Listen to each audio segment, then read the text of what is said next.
welcome to Compared to What, a show where we break down competitive comparison pages, talk about things that we like, we don't like, touch on real examples, and hopefully give you actionable takeaways, tips, advice that you can go and action on today on your own website.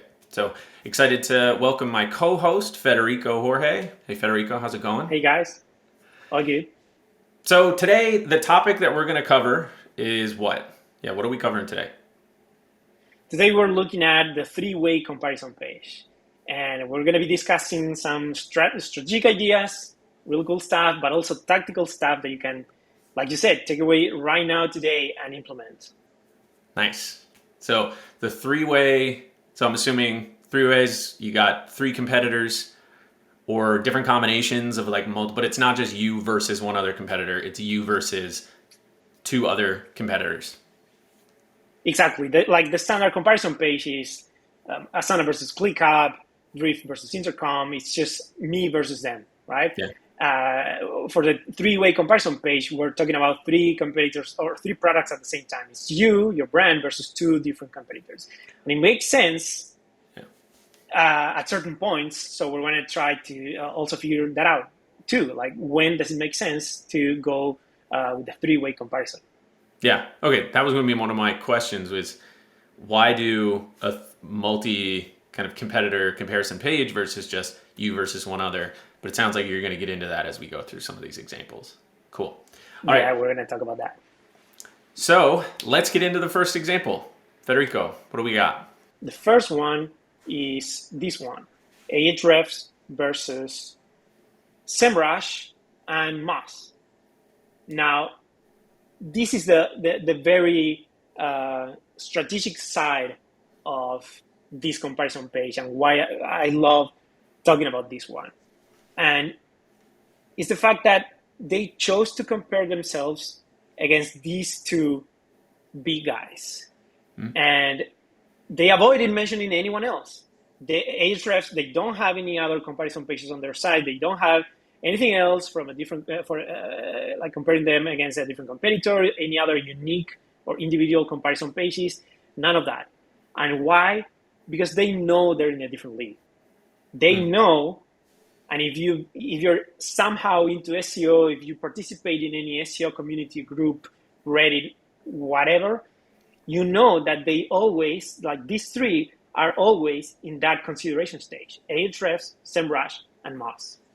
So they captured that question from their audience, and instead of creating one comparison page against this one and this other one, they just answered that question. And it makes a lot of sense because that's the same question people are asking on all these different communities. And we're going to see even more of that, about that in a second.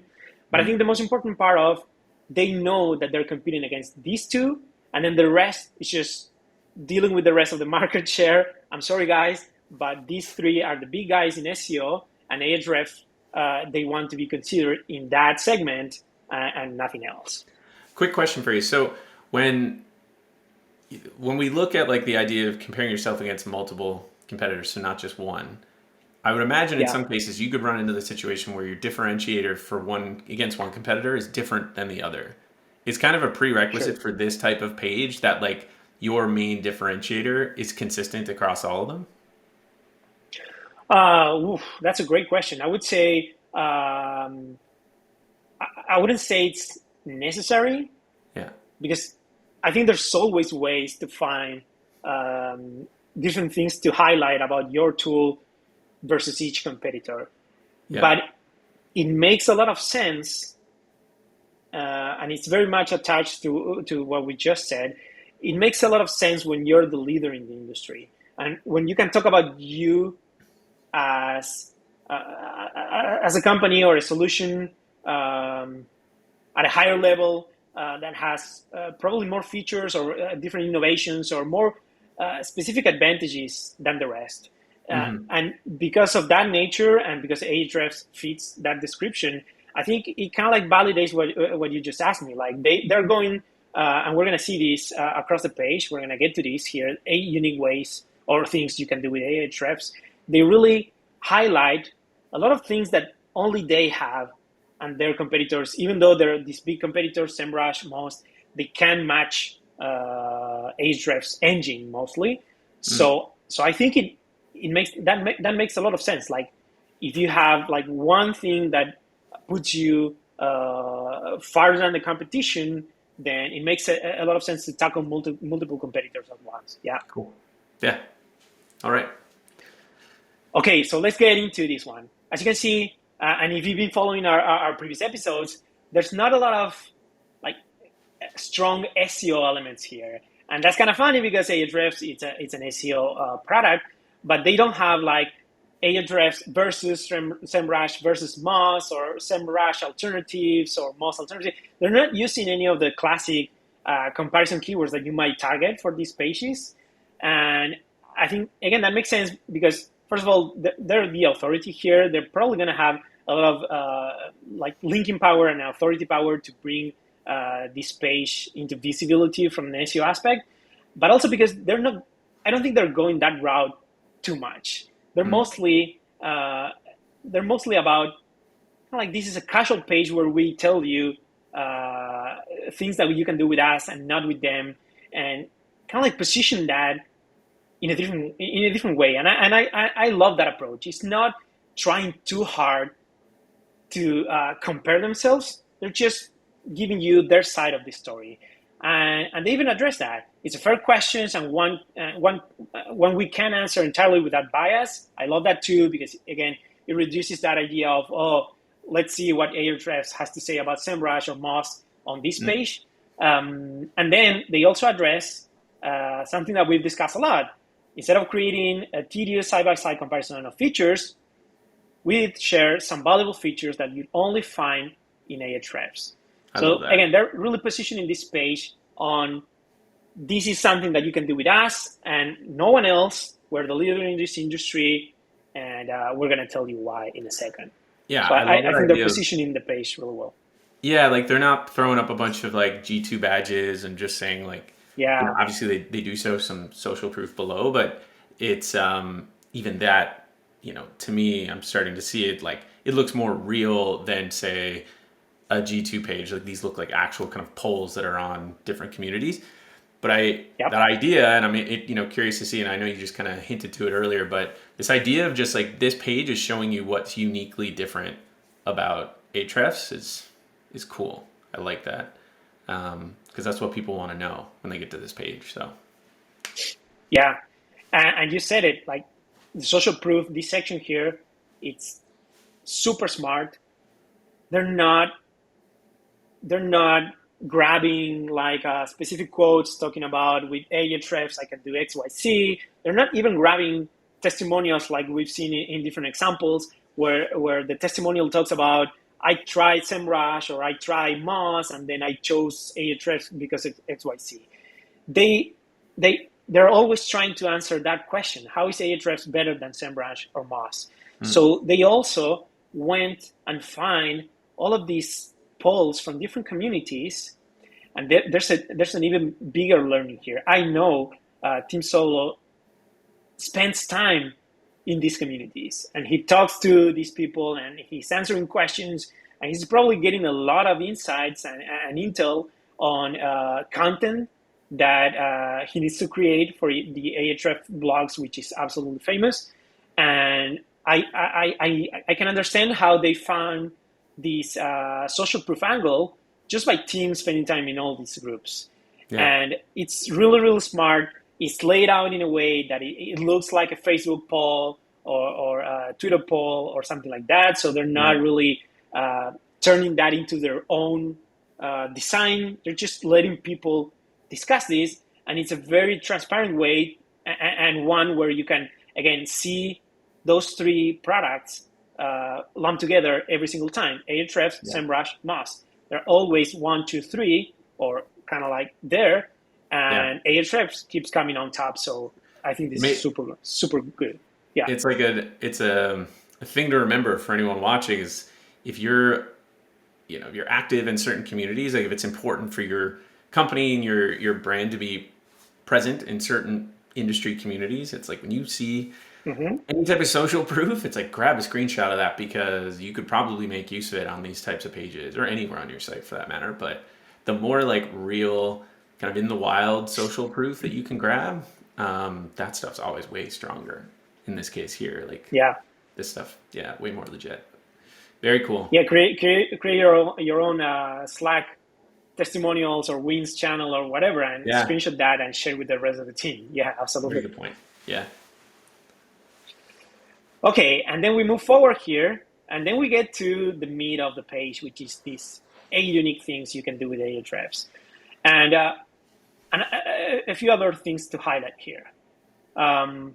There's a lot of overlapping functionality between Ahrefs, Semrush, and Moz. They kind of like give that nod to these other 2 competitors too, but they also highlight how we are unique, right? And what I love about these, well, first, like I love many things about these. One is that they use product screenshots a lot, and yeah, this is not by chance. This is how Ahrefs writes their blog. Their blog is loved by a lot of SEOs in the industry. How like it's basically a compilation of tutorials, if you will, the Ahrefs blogs. So yeah, they brought some of that here too, and they're teaching you kind of like in a snapshot. They're teaching you how to find this information with the product. So instead of using like these overused illustrations or anything like that, they went with showing you the product and how you can find the information that they're yeah, promising you can get with them, and not with these other competitors. yeah. This is cool. Uh, I like the Another thing that they're using a kind of like proof points from a data perspective too. Like on the right, you can yeah, see Ahrefs boasts the largest database of U.S. search queries, 4 billion. Like it's a yeah, here, yeah, and they do it for every point. Like here you have Ahrefs web crawler is the second most active after Google. 30 million pages added on a daily basis. This huge number, like traffic estimations from 475 million keywords, like it keeps showing you yeah, we are the leader in this industry with facts, very tangible, very like to the point. They're not wasting a lot of time just showing you. And it's that too. They're showing you. They're not telling you. They're just giving you the facts straight away. yeah. I love this. This is like this is great for any type, like any product related page that you're gonna Yeah. make. Like I love the way that they've kind of addressed uniquely like differentiated value props that they have, but then to your point, they give Mm-hmm. evidence to prove it, which is backed by data, backed by like a screenshot that shows you exactly in the product where they do it, how they do it. This is awesome. Yeah, yeah, they're really taking time to convince people that this promise here in the headline, and I'm going to talk about that in a second, it's actually going to come true with the product. So that's Yeah. really smart. And then the last thing that I want to say about this section, and it happens for every one of these 8 things, they don't just stick with the feature. And actually, you can click here, and it's going to take you to the Content Explorer feature page where Okay. you can read more about that. But they don't just like Content Explorer and then show you like this paragraph and the screenshots. They are very much focused on use cases, like research content and find link prospects. I think the number one is the more clear one. Get insights into a topic's traffic potential. Right. So what I love about this is that they're teaching you how to get the most out of the tool, and they're not focusing on features because, like they said, there's a lot of overlapping functionality between them and us. So we're telling you how can you get those insights, those gold nuggets buried in our data that you can't get anywhere else. Yeah. So I think that's also great from this page. I love this page. Great example. This is a very cool one. Yeah, this is an awesome page, and they repeat that structure for all of these 8 things. And then it's not a very complex page. Yeah. You can probably add all of this, like all this content probably adds to, I don't know, 500 words. So Right. it's half the length of your classic comparison page.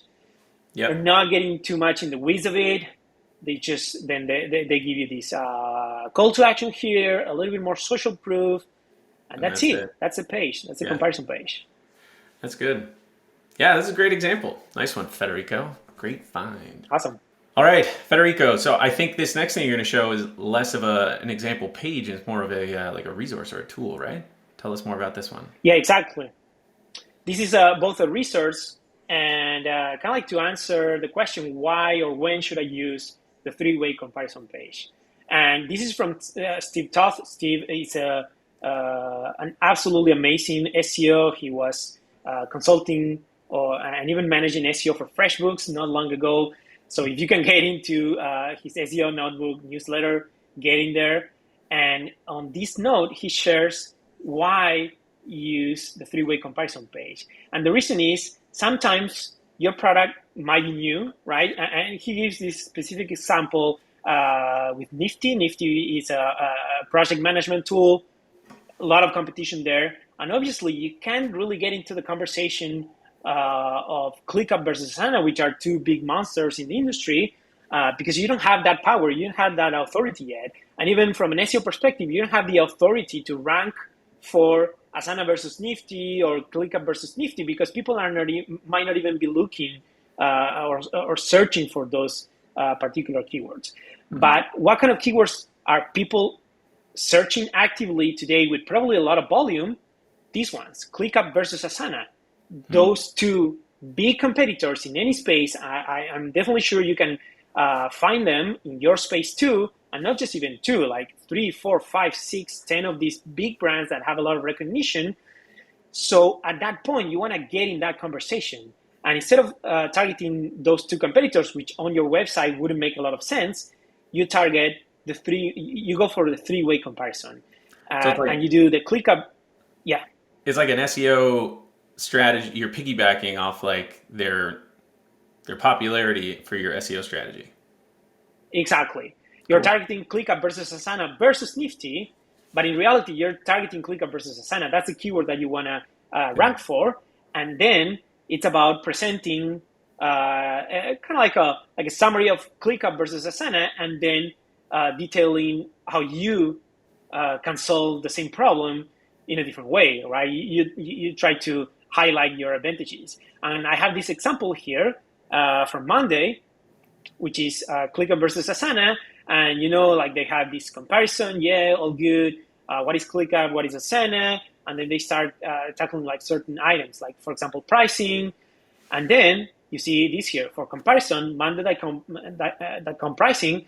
And then they tell you how Monday pricing plans are different or like how do they compare against this other tool. So it's kind of like we rank for that term, and then we switch the conversation and we talk about us whenever possible.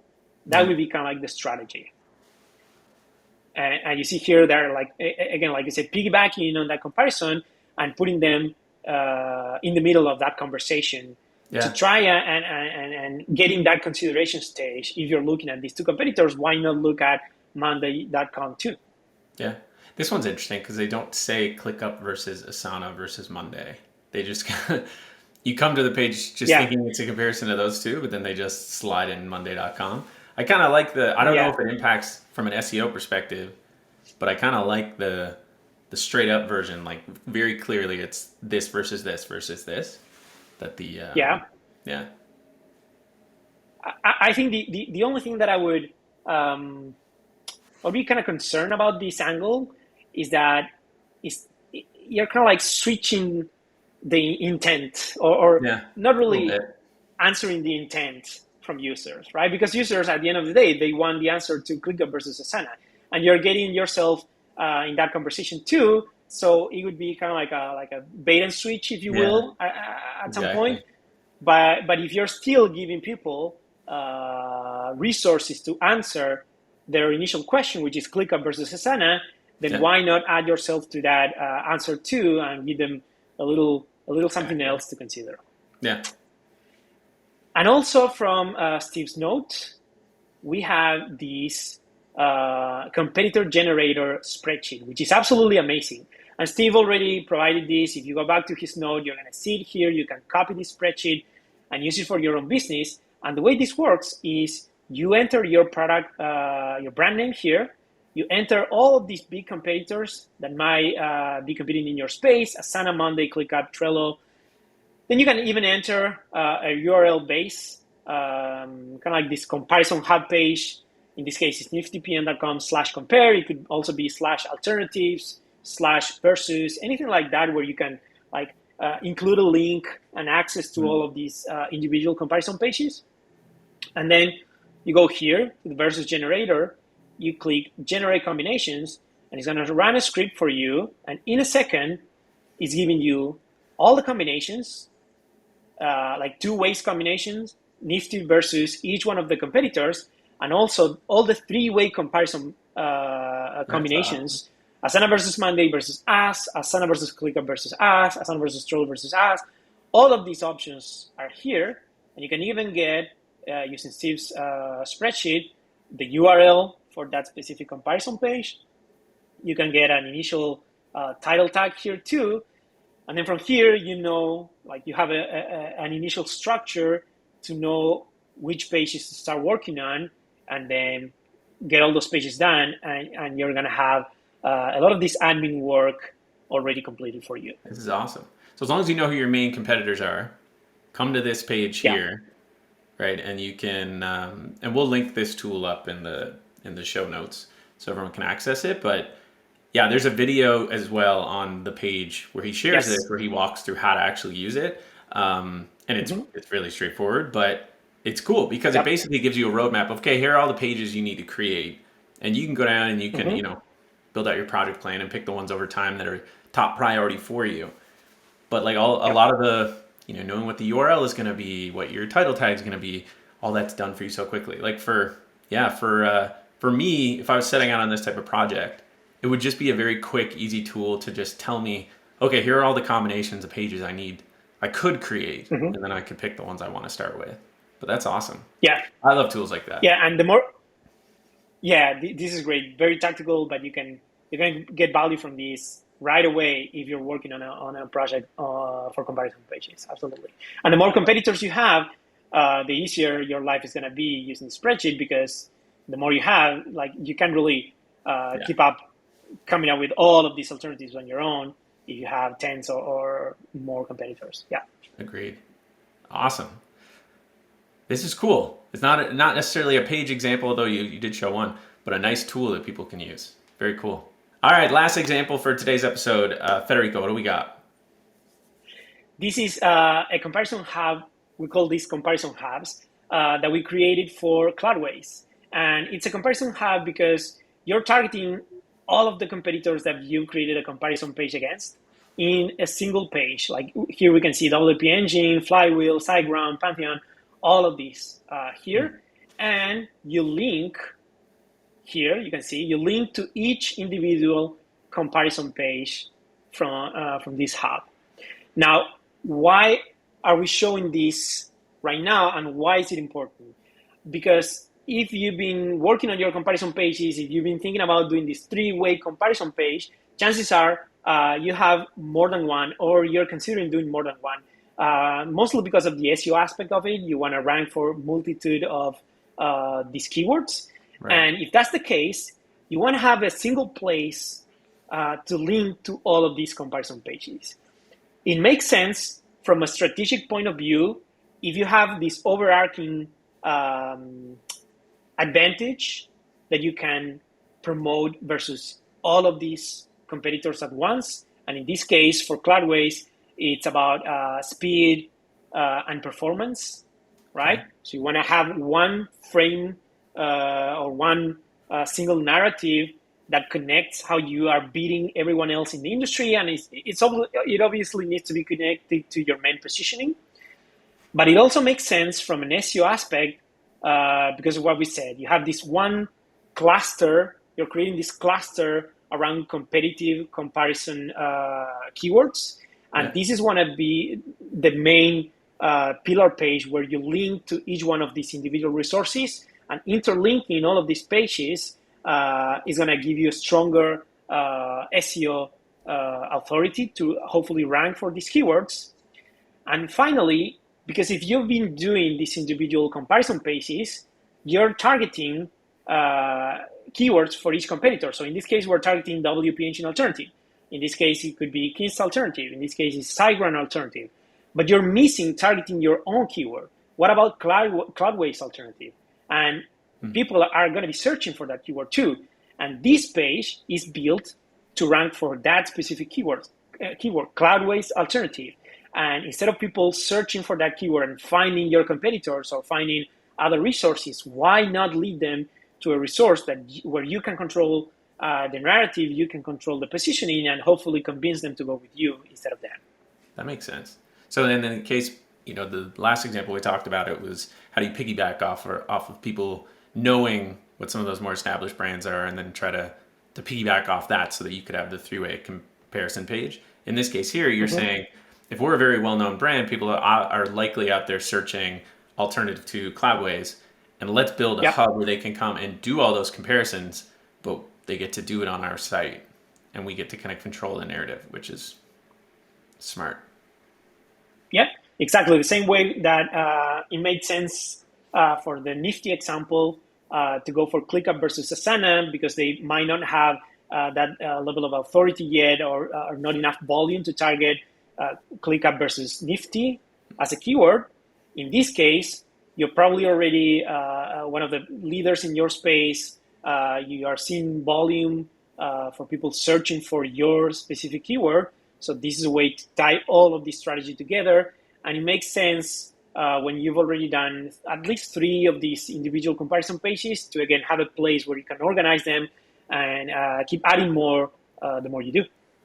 All right, that concludes another episode of Compared to What. Federico, thanks as always.